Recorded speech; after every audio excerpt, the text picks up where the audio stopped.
बिलावल भुट्टो का नाम ना मुकदमे में होगा ना ECL में। मनी लॉन्ड्रिंग केस में सुप्रीम कोर्ट से पीपल्स पार्टी को बड़ा रिलीफ मिल गया है। चीफ जस्टिस पाकिस्तान ने peoples party chairman Bilawal Bhutto Zardari, वजीर आला सिंध मुराद अली शाह, एडवोकेट फारूक H नायक, इनके अहल खाना और अटॉर्नी जनरल अनवर मंसूर खान के भाई का नाम एग्जिट कंट्रोल लिस्ट से निकालने का हुक्म दिया है। और अदालत ने हदायत की कि नैब 2 माह के अंदर JIT रिपोर्ट की रोशनी में असर-ए-नौ तफ्तीश करे। नायब बिलावल भुट्टो जरदारी और मुराद अली शाह से आज़ादाना तहकीकात कर सकता है। उसके बाद अगर रेफरेंस बनता हो तो दायर किया जाए।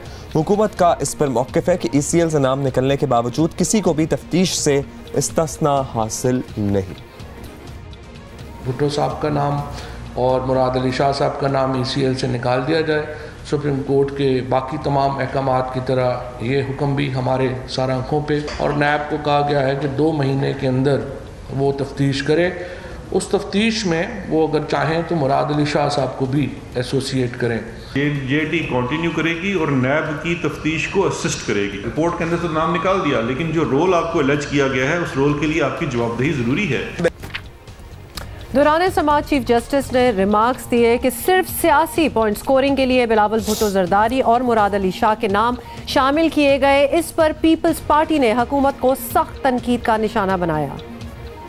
बिलावल भुट्टो जरदारी साहब का हुक्म किया है कि नाम न सिर्फ ECL से हटाया जाए बल्कि JIT की रिपोर्ट में भी अगर उनके ख़िलाफ़ कोई ऑब्जर्वेशंस हैं तो उनको भी जो है उन्होंने कलअदम करार दे दिया। दूसरा, उन्होंने कहा कि चीफ मिनिस्टर सिंध अगर उसका नाम भी ECL पर रखा जाता है तो इसका बैनुल-अक़वामी हम क्या इमेज दे रहे हैं। और तीसरा, उन्होंने हुक्म दिया कि ये नैब को रेफ़र किए जाते हैं। नैब 2 महीने के अंदर अपनी जो है कानून के मुताबिक अपनी जो इन्वेस्टिगेशन करे। इसके साथ साथ कराची की बैंकिंग कोर्ट ने मनी लॉन्ड्रिंग केस में आसिफ जरदारी और इनकी हमशीरा फरियाल टालपुर की अबूरी जमानत में 23 जनवरी तक मजीद तौसी कर दी है। और इस तरह इनकी फौरी गिरफ्तारी के अहकामात अभी तो ख़त्म हो गए हैं। मजीद बात करते हैं, सिंध के मुशीर इत्तलात भी हमारे साथ होंगे, लेकिन अभी नुमाइंदा खुसूसी जियो न्यूज़ स्पेशल कॉरेस्पॉन्डेंट है हमारे अब्दुल कयूम सिद्दीकी। उन्होंने हमें इस्लामाबाद से ज्वाइन किया है और हमें गुज़श्ता रोज़ की सुप्रीम कोर्ट की जो प्रोसीडिंग्स हैं इस बारे में ज़रा तफसील से बताएंगे। शुक्रिया कयूम, बताइएगा जो ऑर्डर्स दिए हैं इनकी रोशनी में क्या होना है अब? क्या नैब को असर-ए-नौ तफ्तीश करनी है या JIT रिपोर्ट की बिना पर ही आगे बढ़ना है? अब्दुल्ला, देखें, जो कानूनी माहिरीन हैं और अदालत भी अपने, जैसे कि जो पिछला पनामा केस था उसमें JIT की रिपोर्ट को इन्वेस्टिगेशन ऑफिसर की रिपोर्ट या एक इतला की हैसियत होगी। उसके बाद नैब का अपना कानून है जिसके तहत वो मुख्तलिफ जो इल्ज़ामात हैं मनी लॉन्ड्रिंग के या फेक अकाउंट्स के हवाले से, उनके गलत इस्तेमाल के हवाले से वो जो है वो इन्वेस्टिगेट करेगा। तो उसमें नैब का जो कानून है उसमें पहले इंक्वायरी होती है, क्योंकि कोर्ट ने, अदालत ने कहा कि नैब इन अकॉर्डेंस विद लॉ जो है वो करेगा इन्वेस्टिगेशन। तो उसमें पहला मरहला इंक्वायरी का है। इंक्वायरी स्टेज में अगर प्राइमा फेशियाए ये केस बनता है कि वाक़तन जो JIT की रिपोर्ट या उसमें उठाए गए इल्ज़ामात के अंदर सदाकत है, तो मामला जो है वो इन्वेस्टिगेशन की तरफ जाएगा। जब इन्वेस्टिगेशन में मामला जाता है तो फिर नैब के पास ये इख्तियार है कि जो एक्यूज़ हैं, मुल्ज़मान हैं, उनकी गिरफ़्तारी भी की जा सकती है। जैसा कि आपने देखा कि शहबाज शरीफ की गिरफ़्तारी हुई और आशियाना हाउसिंग स्कीम के वाहिद चीमा और फिर उसके बाद जो ख्वाजा साद रफ़ीक हैं उनकी गिरफ़्तारियाँ हुई हैं। तो ये नैब को फिर वो उसका इख्तियार है, उसके बाद रिमांड ले सकता है। और इन्वेस्टिगेशन के बाद जो तीसरा मरहला है वो प्रोसिक्यूशन का है। और प्रोसिक्यूशन में जाने से पहले एग्जेक्टिव बोर्ड की मीटिंग होती है। एग्जेक्टिव बोर्ड उसमें जो एविडेंस है उसका जायज़ा लेने के बाद चेयरमैन नैब इसकी इजाज़त देते हैं। फिर ये एहतसाब अदालत में रेफरेंस दाखिल होता है और एहतसाब अदालत जो है वो फिर उसमें वहाँ पे ट्रायल होता है, शहादतें होती हैं, गवाहान आते हैं, उजरा होती है। जैसे अच्छा कयूम, ये तो आपने सारा तरीक़ेकार बता दिया कि क्या क्या होना है। हमारे सामने एक मिसाल पनामा JIT की भी है, जिस केस में अदालत ने नैब को रेफरेंसेस बनाने का कहा और फिर एहतसाब अदालत की कार्रवाई की मॉनिटरिंग भी की। तो क्या इस केस में, जो अभी जिसकी हम बात कर रहे हैं, इस केस में भी ऐसा ही होने जा रहा है? क्या लगता है आपको? देखिए हुमा, जो कल समाअत हुई उसमें अदालत ने अपना बल्कि चीफ जस्टिस ऑफ पाकिस्तान ने कहा कि हमारा ये हुक्म होगा, हम इसका खाका बता रहे हैं, जिसके अंदर उन्होंने कहा कि नैब 2 माह में तफ्तीश करेगा, मुकम्मल करेगा।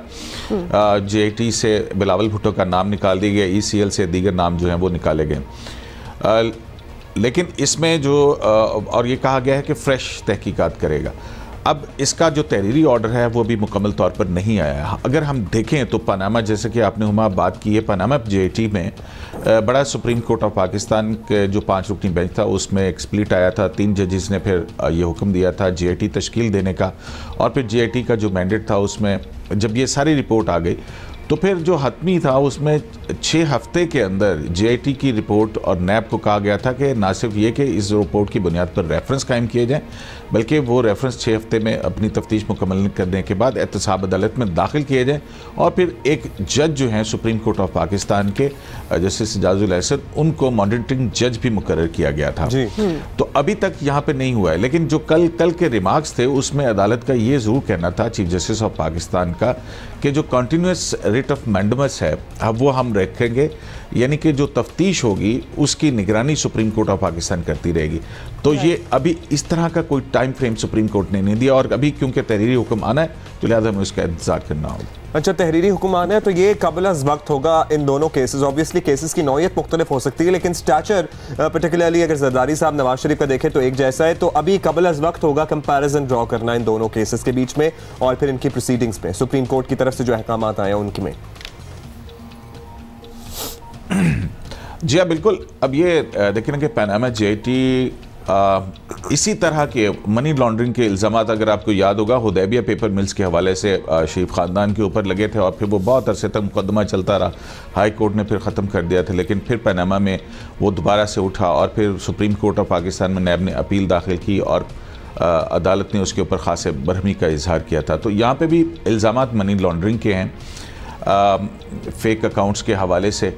तो अभी देखना यह है कि वो उस किस हद तक इन्वेस्टिगेशन या तहकीकात के अंदर जाता है, क्योंकि जो JIT है उसने भी जो 16 रेफरेंसेस तजवीज़ किए हैं उसमें कहा है कि नैब मज़ीद इस हवाले से अपनी जो है वो तहकीकात करे। ठीक है, तो ये एक बड़ा इंपॉर्टेंट और अहम मरहला होगा। बहुत शुक्रिया आपका। अब्दुल करीम सिद्दीकी हमारे साथ मौजूद थे। इस पार्टी का मौक़िफ़ ले लेते हैं।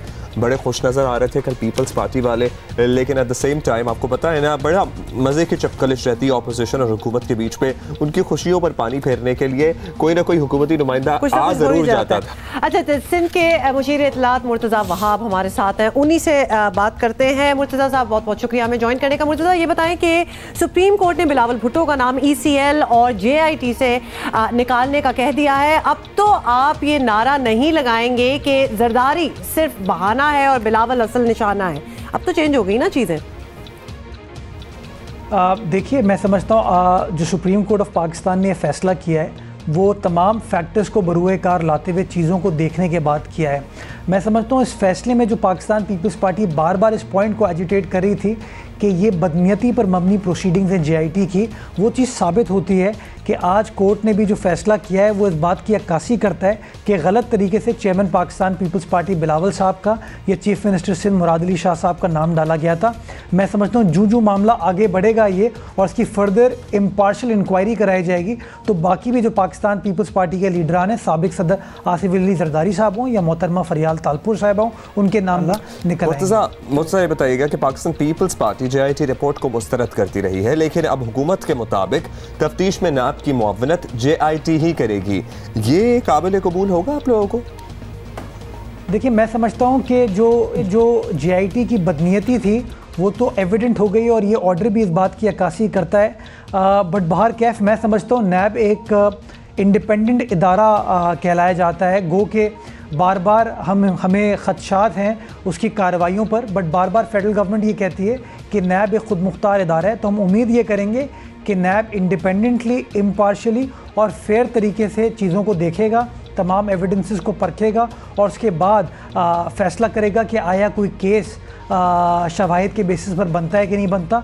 हमें इस बात का यकीन है कि इंशाअल्लाह अगर इंडिपेंडेंटली ऑब्जेक्टिवली इसकी इंक्वायरी होगी, केस कहीं स्टैंड नहीं कर पाए और केस ख़त्म हो जाए। अच्छा मुर्तज़ा, आपका एक और हम ओपिनियन चाहेंगे, आपका मौक़िफ़ लेंगे।